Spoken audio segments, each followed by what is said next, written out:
Welcome to the Nourishing Africa podcast. Today we are joined by Zubby, founder and CEO of Monospace Digital, a full-stack digital marketing and technology company with headquarters in Lagos, Nigeria, providing data-driven services for the African market. Welcome, Zubby. Thank you, Ify, for having me. So starting off, given your many years of experience in this space, why do you feel that you needed to start Monospace Digital?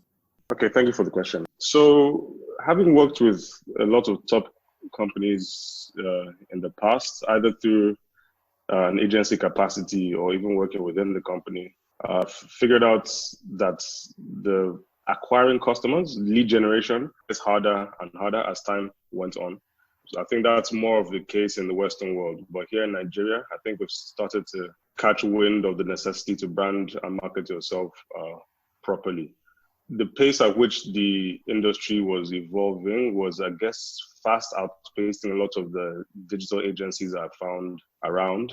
And also, I guess, a lot of these companies, being that they were focusing a lot on their marketing, were starting to realize that their needs were pacing what a lot of the agencies were able to provide.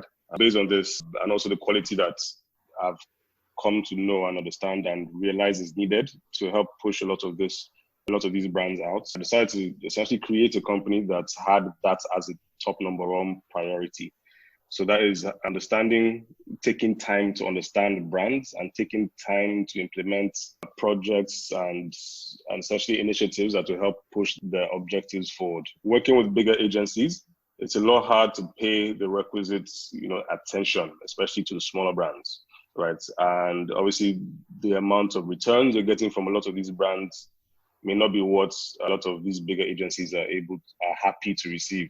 Even though it may be helping the bottom line of the company, it's not necessarily helping at the speed at which they need it. I'll give you a case in point. For instance, Ringgit being a massive company, they're a Swiss company. They make billions of dollars outside of Nigeria. So coming into Africa, for instance, the amount of profits they need to be able to make to sustain operations here was quite a lot. So in order to have a win-win situations with brands, they'd need to charge a lot, to basically force brands to do a lot of things in order to, for it to make sense for the business. However, smaller companies are able to spend a lot more time to align with the company's best interest objectives, and then they see customers' growth as their own growth. So essentially what I wanted to do was to create a company that could grow with the customers, pay attention to focusing 100% on quality, because we understand the importance of quality. We plan to play on the world stage to compete with a lot of these world-class brands. So we'd want to have a portfolio that would make us proud and allow us to stand in the same line as a lot of these international agencies. So in a nutshell, that's pretty much the reason why I decided to leave agency work and essentially start our own thing, where we could give and pay 100% attention to our quality and to our clients. That's great. And when we think about zoning it into agripreneurs in particular, agripreneurs in the agriculture and food space often don't see the need for branding and storytelling, because oftentimes they see it as, well, if the product speaks for itself, why do I need to spend money on branding? Can you debunk this and shed more light on why storytelling is important in all sectors and in agriculture and food in particular? Okay. So the market is a lot more competitive now, like I mentioned earlier. So storytelling in this context essentially is a tool that's used to make sure that your brand resonates with your target consumer, with your target audience, right? So it's not enough to just say my product is amazing, buy it. You should explain a lot of your reason for even going into creating this product. What issues are you addressing? How is it being addressed? And then let it speak to the core of your business as well, so that customers are able to know that this is an authentic creation from your brand, right? So this is something that also speaks directly to them. So even though the product does speak for itself, you need to get it into the hands of the customer. And this is where the storytelling comes in. So the product speaks for itself, but you do need to get the product into the hands of the customers for it to be able to speak, right? And that's the importance of storytelling. Okay, great. And in terms of confusing storytelling with the idea that it needs to be deeply emotional and it needs to target the heartstrings of your consumer. Is this the case? Are there other ways of telling a compelling business story that would still capture your audience or your target market without being emotional or sentimental? So storytelling used as a tool, in most stories, you're going to have a status quo, a conflict, and a resolution, right? So status quo being terrain that people are used to operating in, the conflict being the troubles that have come to disrupt whatever happy situation was going on, and the resolution in this case being your products, helping to resolve whatever problems have been the case, right?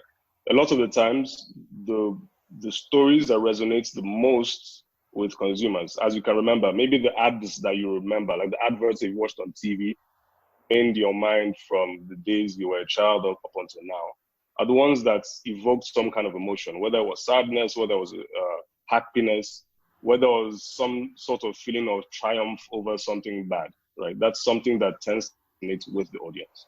So if you are able to infuse some form of that element into your story, then that's all the better. However, it's an important part of making your story to resonate with your target audience, right? Because like I mentioned, stories that stayed with you from that you remember for the longest times are the ones that kind of, like you mentioned earlier on, kind of tugged a bit at your heartstrings. Maybe not necessarily made you cry, but made you happy or made you angry at first and then relieved, or certain feelings. So those are the emotions that help make that memory of your brand stick, and be more potent in the minds of your target audience, So even though it's not completely necessary to have a story that makes people cry or extremely emotional, it is a very, very good tool to make sure that your brand is memorable and remains top of mind with certain people. Great. And then social media has changed the way we engage nowadays. How can entrepreneurs in the agri-food sector leverage on this? Okay, so for instance, I think one of the main ways in which it has changed is that the customer now has a lot more control, right? So there was a point in time where the only place you could sell your items was at a store, and then it became online, but now it's on social media, right? Yeah. So what that now means is that so it gives certain issues and certain benefits. The issues are where, as a big company, you have refused to maybe understand that there's new tools in the market and new ways that consumers are interacting with your brand, and you're still sticking to the old ways of doing things, right? Maybe people are now more able, due to technology, to buy things on their phones. So the security is a lot better now. So people I've seen a lot more pay stack adverts on billboards. So now the awareness of online payments is now in people's heads. So now you can reduce your costs by just putting your item on your website free of charge, maybe using a Wix website or maybe using like a pay stack products page. You're able to do these things. You're able to create a short video, place it on social media at the right particular point in time, maybe at 1:30 when people are hungry, and then they think about your food, and then they call your number and place an order, and that's profits, right? So even though for the people that are not as flexible as is needed in this current marketing climate, the people that do prosper are the ones that leverage on this new evolved landscape of a customer's purchase path, right? So what that now means is that you need to figure out and understand more than ever your audience, understand where they spend their time online. Once that's done, you need to tailor your marketing plan to fit strategically across the purchase path that your audience is taking. So for instance, if let's say you realize from your maybe Google Analytics on your website page that a lot of your customers come to your website from your Instagram page, that means that you need to start creating a lot more content for Instagram, right? So a lot more pictures, a lot more videos, shorter captions, stuff maybe tailored to the younger audience, because if a lot of your purchases are coming from people coming from Instagram, it tends to mean that maybe your target audience is younger. Tailor your marketing towards younger audience. Figure out, is it male or female? A lot of people don't pay any attention to the genders of the prospects or the clients, but that could also help you increase, even if it's by 10% revenues, by just maybe tailoring the branding of the images, maybe more pictures, more warmer tones, in the colors that you use in your color palettes, you know, change the language or the messaging of your captions to not necessarily be focused on the CEOs and the, you know, big grammars, you know, so talk, you know, in very colloquial terms, very the way that you would talk to your friend if you met them maybe in a coffee shop, you know, so that kind of language would resonate a lot more, right? So there's a lot of benefits. It definitely levels the playing field. So this new path that we're on, which means that you do need to follow the path of your audience, but you do need to provide value along that path. The older people that have been doing it for ages, they would tend to stick to what they're used to. Even when they do hire people that are in a marketing position, they may not know how to coach them or train them or even manage them within that particular job role. But you, as maybe someone that's starting within this food space as an entrepreneur, just spending a bit of time researching your audience, researching into the different channels that you have on social media and online marketing, or possibly even just partnering with a smaller or bigger agency, depending on what your goals and aspirations are in the short and long term. That would put you in very, very good stead to actually win and compete in this current market. Okay. And to round things up, the last question I have for you is, what advice would you give to an entrepreneur in the agri-food space in terms of branding and telling their story? What would be the first thing they need to do? And what is the most important aspect to remember when engaging in this topic? Okay. So one of the most important things, especially one that always gets overlooked by a lot of companies, most especially because they're in a haste to grow and to scale and do all these amazing things, they tend to spend very little time in actually branding their products and branding their business. So when I say that, I don't just mean colors and logos. Obviously, that's important. But spending time really understanding what your differentiators are as a product, right? There's a million of almost everything now. There's a lot of agribusinesses. There's a lot of marketing agencies. There's a lot of FMCGs. You know, there's a lot of everything now. A lot of restaurants. There's a lot of everything now. So to a customer, you need to understand how this sounds. You know, so there's a whole bunch of stuff being shoved down their throats every day, every time they open their phone, open the laptop, walk out of the houses, right?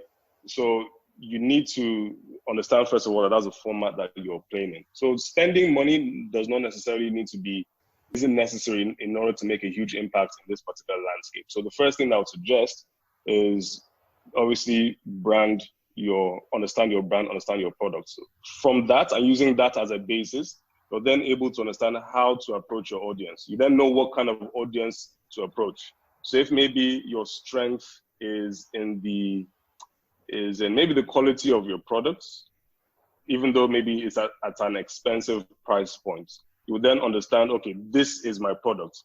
So that already narrows your audience. You now know the only people that are able to afford your product per se, maybe people that are also interested in luxury brands. So you have a 5,000 naira smoothie, right? So that means you need to understand how Moet brands themselves, because you're now talking to the same audience. You know, so you're talking to the same people that will be spending large amounts of money, that have a huge disposable income, right? They tend to be in a particular place. They tend to maybe read a certain publication. They maybe spend more time on LinkedIn than on Instagram, you know? So that now helps you now understand your messaging and how to create messages for your own platforms, i.e. your website and social media, right? So the tools you then use to populate these places, you can also get free of charge. So we had an event where we spoke with Canva, right? So Canva has an amazing online tool that allows anybody to create the most beautiful graphics ever, right? So you can create an account on Canva, create some nice graphics, put up on your social media for free. You can go to wix.com, create an amazing website and upload for free as well. You can install Google Analytics on your Wix page to help you understand the people that land on your page, right? Because obviously people have gone to your social media, clicked on the link in your bio, and gone to your website. What does that show? That shows at least there's some level of interest, right? So try as much as possible to understand those people that are interested in your products, right? Know what class of the demographic they're in so that you can tailor your communication to them. And one thing I'll also mention, content, right? So thought leadership through article writing, right? So it could be if you're in the agribusiness and you're creating stuff to improve on the lives and the health of people. So create a section on your blog that's dedicated towards healthy living. Talk about different types of fruits. Talk about the health benefits of avocado, or maybe some of the prime ingredients that are in your food, right? So keep on consistently writing about that. So that drives traffic to your website from the people that are searching for ways to improve their health. They'll find out about your brand, and they're a lot more loyal to your brand, because they understand you. If you employ storytelling in your communication, they would read about you, understand you as a brand, understand the reason why you're producing these products, and know that you're in there for the long run because you're not just there to make money. And then they affiliate with your brand and they become your advocates, right? So that advocacy is also what helps you in terms of marketing by free promotion. People would take pictures of your stuff, post it on Instagram, and everybody asks them, where did you get your amazing looking lunch from? And then they would answer. And there you go, you have additional customers and people that are now advocates of your brand. So contrary to a lot of popular opinion, you do not need to spend a lot of money. However, you need to spend a lot of time, understanding your brand and creating value for your prospects. So understanding your brand, and at the end of the day, it's not all about spending money, but spending it wisely and spending a lot of time knowing what you're doing. Exactly. Perfect. Thank you very much, Zubby, for joining us today. This was insightful and engaging, and we learned a lot through it. Thank you very much, Ify. Pleasure to be on your podcast. This is the Nourishing Africa podcast. See you next time.